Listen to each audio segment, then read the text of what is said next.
présente Madame Patate qui est avec moi, le dragon barbu.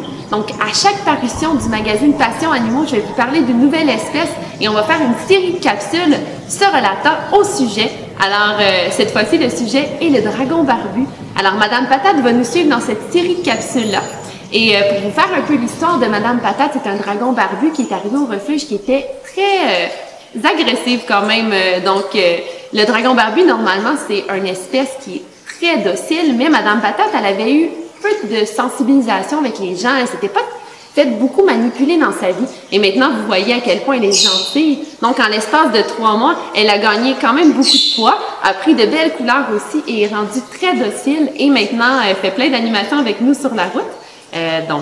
Voilà, elle va nous suivre dans notre série de capsules.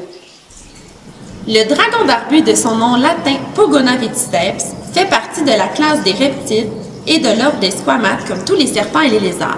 Il fait également partie de la famille des agamidés, tout comme le fameux dragon d'eau et la gamme des colons.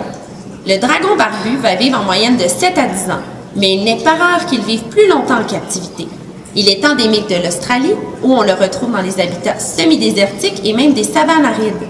Il est omnivore et il mesure de 45 à 60 cm en incluant la queue qui représente 50 % de sa taille. Vous souhaitez adopter un animal dans la maison, un dragon barbu par exemple? Eh bien, ce qu'il faut comprendre, c'est qu'adopter un animal, c'est un engagement. Afin de mieux respecter votre contrat, c'est important de bien se renseigner, ce qu'on va faire à l'instant. Dans le cas du dragon barbu, on parle d'un contrat d'une dizaine d'années. Il faut donc être prêt à s'investir pour cette durée de temps. Pour ce qui est de l'alimentation, on peut dire que le dragon barbu est un animal très gourmand et il demande une grande variété d'aliments incluant des insectes tels que criquets, différents types de vers, également des légumes et des fruits variés et même des souriceaux. Il faut donc être prêt à lui donner du vivant car oui, il aime mieux les criquets qui bondissent et qui chantent la nuit. Pour ce qui est du matériel, il est important de fournir à votre dragon barbu le plus grand terrarium possible, incluant un éclairage spécialisé offrant entre autres des UVB, des éléments chauffants, un grand bassin d'eau et un environnement stimulant.